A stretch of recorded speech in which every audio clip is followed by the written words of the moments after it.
গতকালকে Sherebangla medical college হাসপাতালে oxygen mask খোলার সাথে সাথে 2 মিনিটে একজন নারীর মৃত্যু হয়েছে, এরকম একটা খবর যুগান্তর সহ বেশ কিছু ন্যাশনাল মিডিয়াতে আমরা দেখতে পেয়েছি। এবং মূল ঘটনাটা হচ্ছে যে ওইখানে যে ওয়ার্ড বয় 200 টাকা বকশিসের জন্য তার রোগীর মাস্কটি খুলে ফেলছে এবং টলিতে বসিয়ে তাকে অক্সিজেন দেওয়া হচ্ছিল।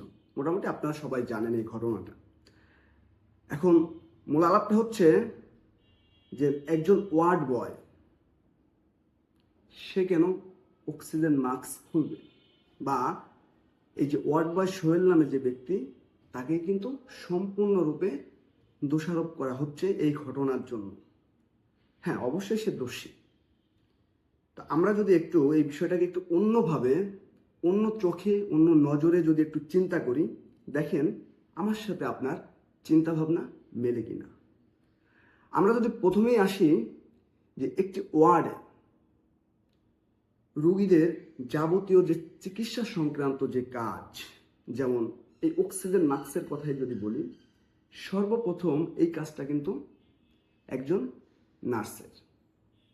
এখানে কিন্তু অস্বীকার করার কোনো অপশন নাই। তাহলে কথা হচ্ছে একজন নার্সের যদি এই কাজ থাকে, তাহলে একজন ওয়ার্ড বয় এই কাজ করার সাহস কিভাবে পায়? আপনার কি মনে হয় যে সোহেল নামে ওই ব্যক্তি আজকেই এই কাজটা করছে, বা এরকম কেউ কখনো করে না, একমাত্র সোহেলই করছে? এটা তো মনে হওয়ার কোনো কারণ নেই। তো যেহেতু নার্সদের এই কাজটা বা তাদের এই দায়িত্বটা, কিন্তু এখানে তাদের অধীনস্থ যে কর্মচারীরা তারা কেন এটা করছে?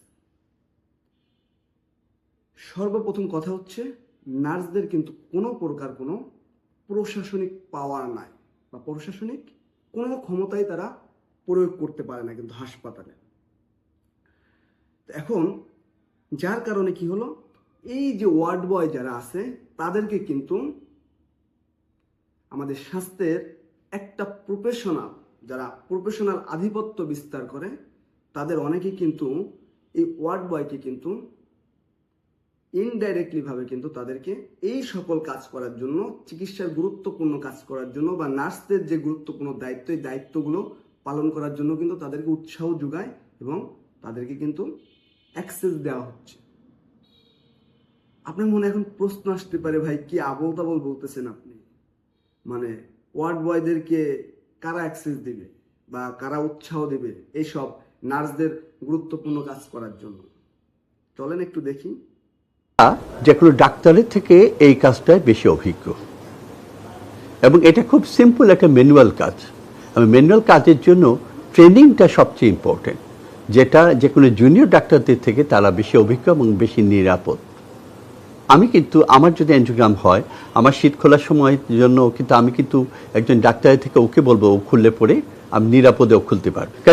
দেখলেন তো, এইভাবে তাদেরকে উৎসাহিত করা হয়, তাদেরকে অ্যাক্সেস দেওয়া হয়। যে হাসপাতালে ডাক্তারদের পরে আমরা জানি নার্সরা গুরুত্বপূর্ণ ভূমিকা পালন করে, সেই নার্সদের কাজগুলো ওয়ার্ড বয়দেরকে এভাবে অ্যাক্সেস দেওয়া হয়।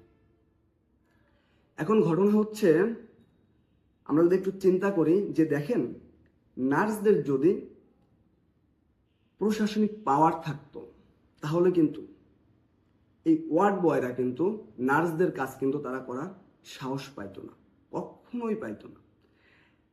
আরেকটু আপনাদেরকে ক্লিয়ার করে বলি, নার্সরা কিন্তু 10ম গ্রেডের চাকরি করে। আপনি একটু কল্পনা করেন তো, আপনারা যারা বোঝেন না বা যারা এই বিষয়টা সম্পর্কে ক্লিয়ার জানেন না যে আসলে 10ম গ্রেডের পাওয়ারটা কি, আপনার পুলিশ অফিসার তো চেনেন, আমরা সার্জন বলি, এসআই বলি, দারোগা বলি, সোজা কথা থানার দারোগা বলি। একজন দারোগা কিন্তু 2 স্টারের, একজন এসআই পুলিশ পরিদর্শক কিন্তু আপনার 10ম গ্রেডের চাকরি করে। তার পাওয়া, তাকে আপনার কতটা ভয় পান আপনি কিন্তু জানেন। ওই সরকারি গেজেট অনুযায়ী ওই সেম গ্রেডে চাকরি করে কিন্তু নার্সরা। কিন্তু আপনি হাসপাতালে খেয়াল করবেন, নার্সদের অধীনস্থ যে সকল কর্মচারীরা 11 গ্রেড, 12 গ্রেড, 13, 14, 15, 16, 17 গ্রেডেও যারা চাকরি করে, তারা কিন্তু কখনোই ধরেন যে নার্সদের যে কথা শুনে কাজ করে এটা খুব কম দেখা যায়। বরং অনেক ক্ষেত্রে এমনটা দেখা যায় যে নার্সদের অধীনস্থ যে সকল কর্মচারী, তাদের কথা কিন্তু অনেক সময় নার্সরা শুনতে বাধ্য হয়। মানে এটা ধরেন বাস্তবতা, এটার কোনো লিগ্যাল ডকুমেন্টস নেই। আপনারা যারা এটার সাথে সংশ্লিষ্ট আছেন আপনারা একটু মিলিয়ে দেখবেন। তো এইটা হচ্ছে মূল বাস্তবতা।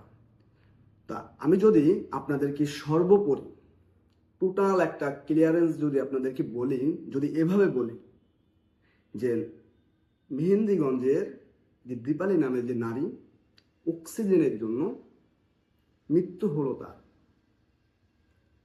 এইটার জন্য যদি আমি বলি আমাদের যে প্রফেশনাল আধিপত্য, স্বাস্থ্যের যে প্রফেশনাল আধিপত্য বা প্রফেশনাল যে ফ্যাসিজম, এই বিষয়টাকে যদি আমি দায়ী করি, আমার মনে হয় না আপনারা দ্বিমত পোষণ করতে পারবেন। একটু চিন্তা করে দেখেন,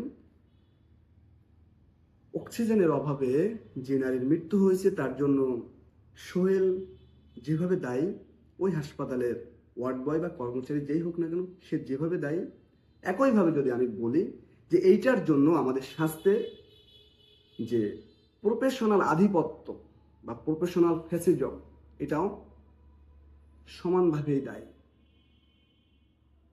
একটু চিন্তা করবেন, তাহলে এটাকে কি বলবেন?